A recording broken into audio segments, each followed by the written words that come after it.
प्रिय विद्यार्थियों, नमस्कार। मैं डॉक्टर प्रकाश चंद्र मीना, सहाचार्य राजनीति विज्ञान, BA part first, paper second का टॉपिक मनु की न्याय व्यवस्था पर आज मैं अपने व्याख्यान देना चाहूँगा। मनु के न्याय व्यवस्था संबंधी विचार की हम बात करें, मनुस्मृति में न्याय व दंड व्यवस्था का विधिवत व विस्तृत विवेचन किया गया है। मनु ने न्याय प्रक्रिया के लिए व्यवहार शब्द का प्रयोग किया है।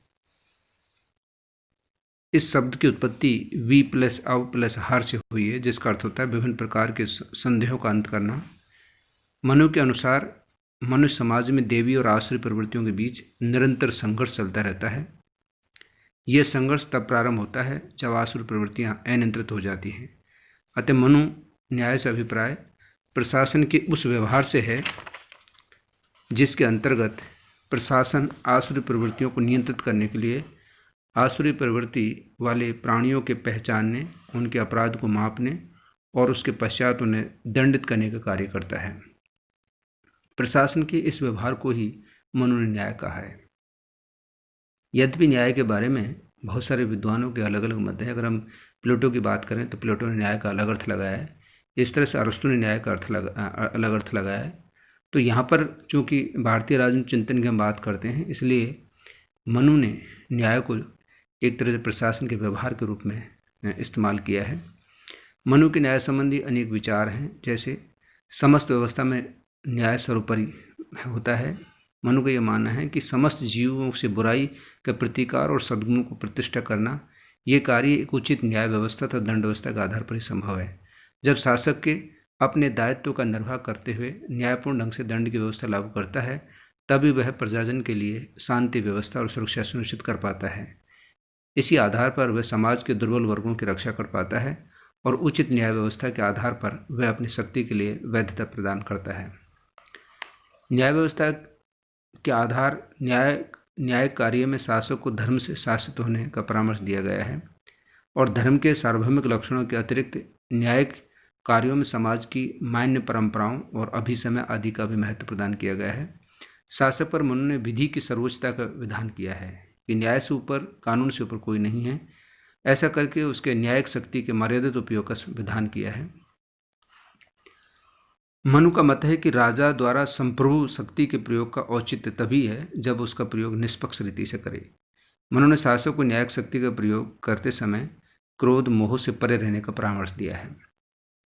उसे प्रिय और अप्रिय का भेद त्याग कर सबके साथ एक जैसा व्यवहार करना चाहिए। समान व्यवहार करते हुए न्यायिक शक्ति का प्रयोग करना चाहिए। मनु के अनुसार राज्य की अंतिम न्यायिक शक्ति राजा में निहित होती है, लेकिन वे उसके द्वारा इस शक्ति के असीमित, अमर्यादित अथवा मनमाने प्रयोग को अनुचित मानते हैं। मनु स्मृति में न्यायिक विभाग के संगठन को भी कई भाग बताए हैं। न्यायालय का संगठन मनु स्पष्ट कहा है कि एक प्रकार के न्यायालय को उल्लेख किया है जिसे धर्म सभा कहा गया है। इसे सर्वोच्च या केंद्रीय न्यायालय कहा जाता है। धर्म सभा या न्याय सभा में सामान्यतः एक मुख्य न्यायाधीश, राजा तथा 3 अन्य न्यायाधीशों को उल्लेख किया गया है। धर्म सभा के अलावा भी अन्य छोटे और सहायक न्यायालय जैसे गण न्यायालय है, जनपद न्यायालय है, जाति न्यायालय है, कुल न्यायालय आदि की व्यवस्था देख सकते हैं। धर्मसभा का अध्यक्ष स्वयं राजा होता था और धर्मसभा में धर्माध्यक्ष कहा जाता था। न्यायपालिका के संगठन में राजा की महत्वपूर्ण भूमिका थी। न्यायपालिका के संगठनकर्ता के रूप में राजा की भूमिका में राज्य के समस्त न्याय कार्य राजा के नाम से संपन्न किए जाते थे। यद्यपि राजा न्याय कार्यों को या तो सीधे स्वयं अथवा अपने अधीनस्थ अधिकारियों के माध्यम से संपन्न कर सकता था। राजा यद्यपि अधीनस्थ न्यायिक अधिकारियों की नियुक्ति करता था, लेकिन वह व्यक्तिगत चयन के आधार पर इनकी नियुक्ति नहीं कर सकता था, क्योंकि वह इसकी नियुक्ति कुछ निश्चित योग्यता के पूरा करने पर ही कर सकता था। जैसे विधि में परंपरागत तथा संदेह से परे निजी आचरण, निष्ठा, निष्पक्षता का होना चाहिए। अधीनस्थ न्यायाधीशों को नियुक्ति के बाद ये सुनिश्चित करना भी राजा का दायित्व था कि उसके द्वारा नियुक्त अधिकारी अपने कर्तव्यों का निर्वहन निष्पक्ष एवं सत्यनिष्ठा के साथ करेंगे। धर्मसभा में उपस्थित होने पर राजा अकेले न्यायिक शक्ति का उपयोग नहीं कर सकता था, यद्यपि न्याय सभा का सबसे प्रमुख सदस्य होता था। न्यायाधीशों की कुछ योग्यताएं भी बताई मनु ने। उन्होंने कहा था कि ब्राह्मण ही न्यायाधीश होना चाहिए। अगर ब्राह्मण नहीं मिलता है तो ऐसी स्थिति में क्षत्रिय और वैश्य की नियुक्ति की जा सकती है। न्यायाधीश के लिए वेदों, स्मृतियों और अन्य शास्त्रों में उसको पारंगत होना चाहिए। मनु ने न्यायाधीशों की निष्ठा और चारित्रिक उत्कृष्टता पर भी अत्यधिक बल दिया है। न्यायाधीश को सदाचारी होना चाहिए। विधि और राष्ट्र में प्रचलित रूढ़ियों और परंपराओं का उसको ज्ञान होना चाहिए।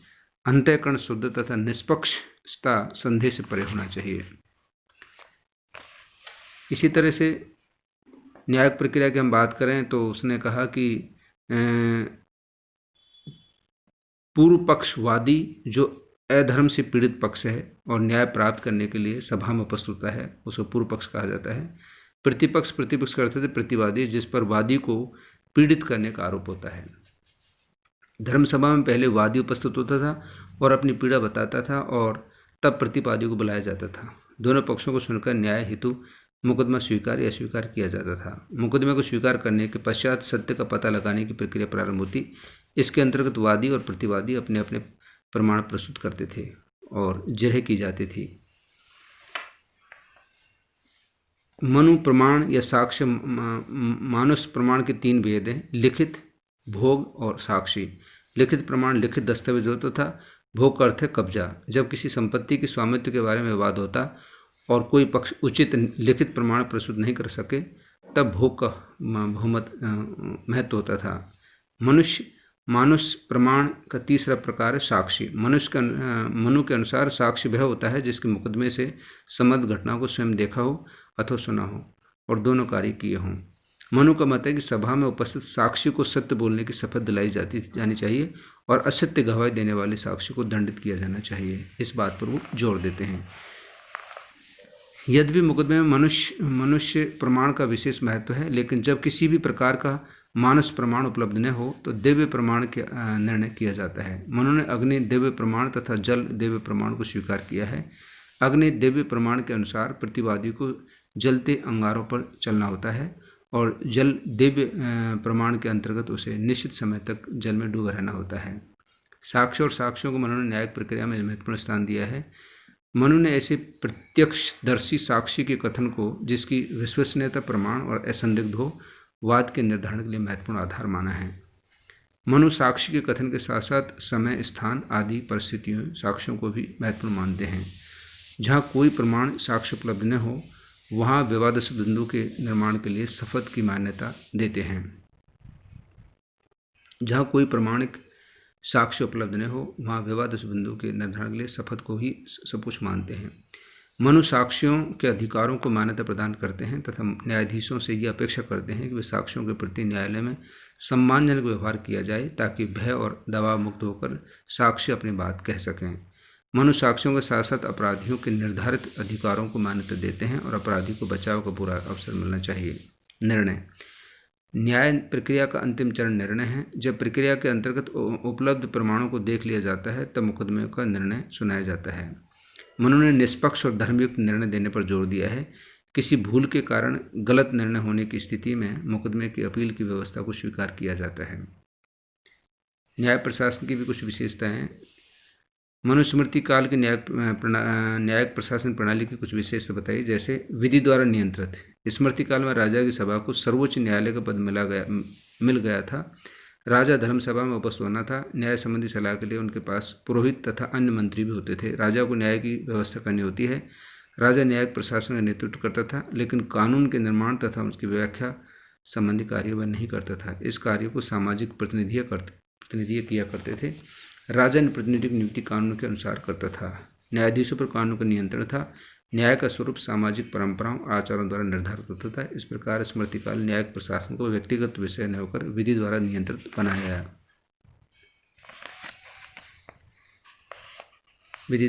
गया। उत्तरदायित्व निष्पक्ष। न्याय प्रशासन में यदि किसी प्रकार की कोई अव्यवस्था होती थी तो उसका दायित्व राजा का होता था, इसलिए उसको निष्पक्ष और उत्तरदायी न्याय की व्यवस्था की गई है। राजा की सीमित न्यायिक शक्तियाँ। चूँकि राजा न्याय से ऊपर नहीं, विधि से ऊपर राजा नहीं है, राजा को विधि के अधीन रहकर ही कार्य करना होता है। यद्यपि सब कुछ विधि का जो अधिकार था वो राजा को दिया गया था, लेकिन फिर भी राजा अकेले में राजा क्या है कि अपने निरंकुश होकर उस शक्ति को प्रयोग नहीं कर सकता।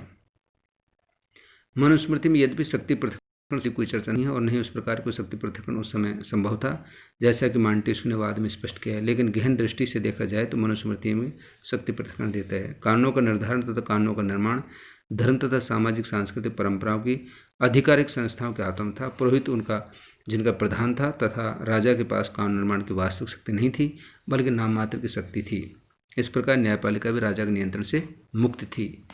यद्यपि न्यायपालिका की समस्त कार्रवाई राजा के नाम से होती थी, तथापि न्याय संबंधी कोई भी कार्य राजा, न्यायाधीश, अन्य ब्राह्मणों तथा पुरोहितों से सलाह करके ही करता था। इस प्रकार राजा की न्याय संबंधी शक्ति भी प्रतीकात्मक ही थी। राजा की वास्तविक शक्ति कार्यपालन के संबंध में थी। इस क्षेत्र में ऐसी में शक्तियाँ रखता था। तो बच्चों, आज इतना ही। धन्यवाद।